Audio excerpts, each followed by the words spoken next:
Uh, can everyone hear me? I guess so. So I will ask you to imagine for a moment that you are a digital artist, right? And you wake up on a regular day and you decide to check your websites where you gather most of the inspiration, where you see the other artists' work, and you do that, and the next thing you see is this, right? Pretty scary. Um, so that artist is me. My name is Paulius, and I will briefly tell you how I got here. So I was drawing from the early days. My mom actually is a drawing teacher. So of course, I went to an art school. Then I went to an art academy. I got a sculptor's BA. And what I ended up doing was drawing storyboards for commercials, which is really, really boring thing. Imagine comics, but about like dishwasher capsules, right? So I was doing that, I was not happy, and I decided I need something else. And I learned some 3D software and thought that as a sculptor, I could employ my skills of 3D, sculptural thinking, and maybe I will join the architecture. And I finished the architecture bachelor's, started working as an architect, and that was horrible. I was doing private houses for people who wanted columns and gold eagles and whatnot. So yeah, I was really sad. Then I got a really strange call one day from a guy I knew, and he said, "Hey, we need drawings for a building that doesn't exist anymore. It was destroyed like during the World War." And I was like, "What? Okay, let's try." And I went to the interview, and I ended up drawing sets for the movies as an architect.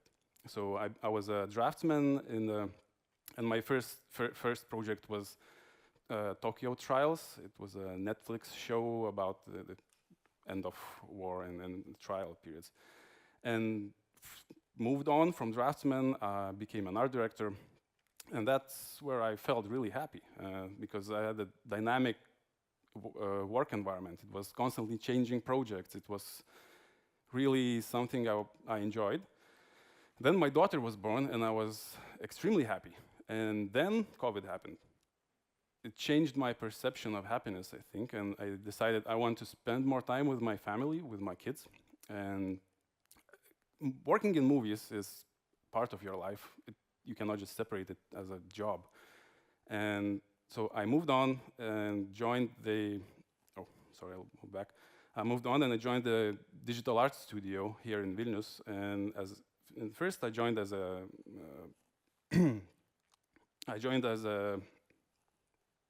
senior artist, so I was doing some 3D, some prop designing, whatnot. And I moved on, became a team lead, and currently I am a studio art director there. And so I'm supervising all the artists that we have, and we have 40 digital artists, all doing what the artist does. And I think I cannot be happier than I am now. So this is what my route to becoming an artist and becoming happy finally is. And let's get back to the thing that shook the art world, and that is generative AI. My first experiences with generative AI was when I first heard about the artist Scott Eaton back in 2017. And so he was sponsored by NVIDIA, at that time extremely expensive equipment to train AI on your photos. And as an artist, he had thousands of photos of nude people, like drawing references. So he trained those. He trained the model on those photos, and that was unheard at the time. Like nobody knew. So he was able to do scribbles, and the AI was filling the scribbles with realistic human skin. And he made animations like pouring ink into the water, like in that example, and it was just being turned into human flesh and skin. And I was really excited, and I started following everything that was happening with the generative AI and AI in general back then. Then we had some attempts to help artists, and this was the Gauguin tool where you could just paint. So you select colors, you paint where you want, and it just bashes things, and you get some sort of environment, but it was not really that useful because the quality was. And after that, we got explosion sort of starting. Everyone started making their models and different things, and we had this person does not exist, this cat does not. There's a whole website of things that does not exist, and you click refresh the web page, and you get the new image of a car, of a cat, of a rental, house photos. Yeah. So it started pre-COVID, and then there was a pause, and afterwards, what happened was DALL-E and Midjourney. So those two main tools, which are still main tools that artists hate today. And yeah, so DALL-E was sort of a simple version, still similar to those this person does not exist kind of results. And Midjourney appeared, and it offered really artistic take on that. And it evolved really fast. This is a evolution throughout 1 year of Midjourney, and you can see the same prompt. So version 1, artistic. Version 5.1 was realistic already. So this was 1 year progress that Midjourney had. And I'll show you examples of what it can do now. And basically, it can do anything you want, any art style you want, photorealistic, cinematic shots, you want cartoon, hand-drawn. It does everything. And you can just go on, ask for urban ninja design in realistic style, in hand-drawn style, in pixel art, in like some Pixar style, and it generates absolutely everything you ask. Like you can go on with exploring designs of mechs. You can go forward. It can be helpful. Like in some cases, I'll talk about that at the end. Like you can do the costume designs. Absolutely, why not? Good results, good references. But the thing is about what it cannot do. You cannot ask him to add more character. You cannot ask him to change one particular thing. This is, for example, this exact same prompt. And if I asked AI, can you do it a bit more frontal, it would give me the second option. And I would say, yeah, but can you bring back the clothing from the first option? You would get the third one.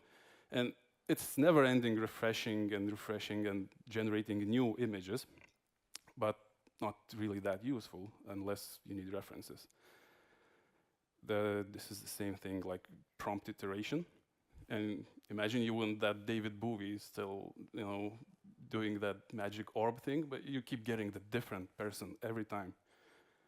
It can do pretty good painterly landscapes, and it can do cinematic shots. This is just something like snowy base. You write a snowy base cinematic shot, and you get this. It can do architectural sketches. It can do ArcViz. So basically, anything you want, it does. And the artists got pretty annoyed, and they started looking for things how it's making things, how it's generating. And then people started noticing it has some Shutterstock watermarks. It has some signatures from the artists. And where that led was for artists to get really worried. And this is, for example, Simon Stalenhag, a guy who released a couple of books, and this is his particular style. He's just doing this mech designs in real world environments. And you ask the AI and you say, can you do Simon Stalenhag something? And it gives you this. So it basically copies the artist. And then everyone got really furious. Then this is where we end up. So the artists started striking. And that thing, one morning, that I saw was basically the ArtStation website. Every artist started pulling off their work. And you went there, you wanted to see things, get inspired, and you get this suddenly. So the artist protest worked in a way, because there were new platforms popping up, like the Kara, The ArtStation itself offered to hide AI creations if you didn't want to see them. It started adding rules that no AI creations can be used in competitions. And that helped a little bit. But then another thing popped, which was the inbreeding. And what happened? So the artists started taking off the work from the internet, and the AI started learning and creating images based on its self-images. Because everything freely available and easily findable online was AI. And these are the numbers. We have 15 billion AI-generated images online. So the AI cannot reach the artist's work, and it grabs images that itself generated. So 6 or 8 fingers, come on, let's go. And it just eats it again and learns from that. So there are weirdly grim predictions for the future, because if this is not going to be stopped, AI as the generative image generators, they might just get stuck in this loop. So, yep. Then briefly, let's talk about the good, the bad, and the ugly. And this is just my opinion about where it's good, where it's bad, and where it maybe shouldn't be used. So the good, I know people who use it in indie game studios, and it can really help save time. It can generate you references, and you might only need one artist to work on them. So you can just save a lot, and you don't have crunch inside the company. So it's helpful, but at the same time, the quality and uniqueness is not really there.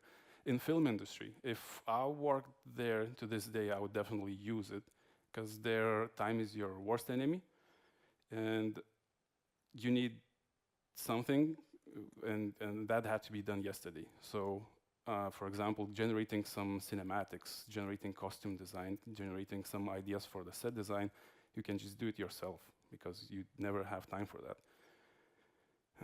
And also, yeah, the AI is coming into the actors field and the writers field as well. Like, the actors can get their faces replaced, and sometimes maybe like the second unit that's shooting somewhere else, so you can get the actors double and then replace the face. You can just save time that way. And of course, social media platforms. I don't see anything bad of using it there, and except that it's just flooding internet with random pictures, but you get infinite memes. I like to see Harry Potter and Star Wars universe sometimes. The bad. So where I currently work, we work with AAA game studios, and most of the contracts includes the rule that you do not use AI at all. It's just forbidden, and it's mainly because of copyright issues. As I showed, AI can generate you watermarks, and what if it doesn't have watermark? What if you sent a client a very good design but forgot a shoe, and the shoe is someone's design and it's copyrighted, and you don't even know that because AI doesn't say where it grabbed their resources from. So there are risks that you just cannot control. Big brands, even yesterday, I think Marvel released a new poster for a movie, Thunderbolts, and people instantly noticed 6 fingers there. So no, it just exploded on X, on social platforms, and there were countless instances like Duke Nukem had this, and everyone's raging like, what's up? You cannot pay the artist. What's wrong with you? Making billions and just cannot pay. Yeah. And the bad thing is also for personal portfolios. Just don't do it. If you want to be an artist, it's not gonna get you anywhere, because everyone will understand really quickly that it's not the thing, that you cannot do real work. And then the ugly is, I think, where we start cutting corners and taking jobs away from small craftspeople, like book illustrations, for example. There are people who are willing to do it for really cheap, and cutting corners and trying to use AI for that is just really unfair, because it's sort of romantic idea of doing it. Same goes for the music. You can generate it, but you're taking a chance away from someone. who might become big one day, become maybe known, even if it's an indie game and you just designed yourself a soundtrack with AI, you're just stealing a chance from someone. And of course, it's deep fakes and all that. It's really ugly when you use the tool to interfere in politics and yeah. So I'll end this presentation with a slide that I think perfectly illustrates the artist's view on AI. And thank you. Paulius, thank you so much. And I would like to start our Q&A with the task for you, because you did really great with that good, bad, and ugly. You ready for this? Yep. Guys, can we see that on the screen? Mid-journey. Yeah, you look at it. Watch it. And we're gonna have, the Game of Thrones. All those are our speakers, and probably you may notice yourself as well. So, that's it. Yep. So, the good, the bad, the ugly. Yeah. That's good. Oh, okay. That's fine. That's perfect. I loved your approach to that. And talking about AI, you also mentioned what's good, what's not that good, and what's probably is bad. But the more AI develops, more people talk about the rights. And you were showing on the screen, the artist who felt that AI steals from them. And one day, because we use a lot of AI nowadays, but don't you think that one day the same AI could knock on your door and says, hey, listen, where is my share? Because you used me, and this is my rights infringement. What do I think about it? Yeah. I would not open the doors then. No, okay.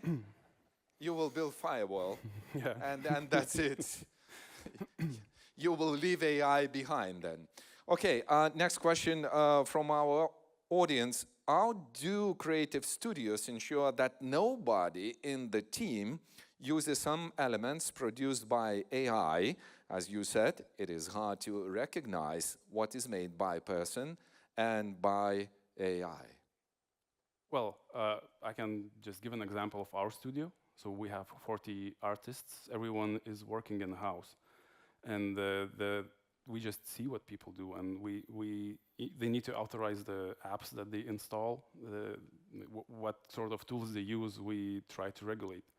So this is maybe an exception, but we see what our artists do. We even check the photos they use. For example, sometimes the client asks, even before AI times, like you have a task to create an environment piece, and you use photos to bash mountains, the hills, and little towns in there, and the client asks to give them the list of photos that you used for it. So you provide links to the pictures that you used for bashing, and they check for copyrights, and they buy the pictures if needed. So I think this is the way it should be. AI should just give you the list of resources that it used. But in bigger studios, in AAA studios, they do the same. Like they just have tools to check what people use. Yeah. I can remember the same question was asked professors, how they check, the works of students. So the answer was that they've got more silver hairs on their heads with that. Okay, next question. What do you think when AI advances, does it mean artists are at risks to lose the job? Again, doomsday question. No. I think we will get some artists jobless. Usually it's people who are just started. They lose interest. They don't see really a potential. and they get scared. The artists who've been working in this field and who are professionals, they stay and they're really chased by companies. And I don't think so, no. Because as I said, AI still cannot do, for example, character design as you want. As an artist, you draw the belt and you see, yeah, maybe the belt needs to be a little bit lower because that is a lazy character. Maybe the shoes need to be dirty or the shoelace is tied in a weird, funny way. AI cannot do that, and I don't think it will soon. What do you think of all internal news announced in company using AI? For example, the company newsletter content is generated by AI. I think it is like seeing the sixth finger on the image. Maybe the six fingers now is the new black. I might not got the question totally. Yeah, probably it's all about the AI. When AI spreads the news in the company, and how do you notice that? Is it AI or no? Of course, if some man or woman has six fingers, then you understand that this is abnormal situation. I mean, with some experience in the art field, you can instantly say that it's AI by just looking at it. You see the lighting; it's everywhere the same. Like it has some rim lights. It's always weirdly lit. It's like same setup that you would use in a photo studio, and you would recognize that studio from that specific setup. You just see that instantly. Then you start checking. There's another finger. There's some inconsistency or some folds that don't follow the anatomy. It's more of a experience in the art field, and that's why experienced people are not gonna go away anytime soon. And last but not least question, do you feel like at home in cinema theater? Yeah. Okay. Yeah. And when you're at home, you're relaxed and you know that people loves you, anything you do. So share a round of applause to Paulius. Thank you so much. Thank you.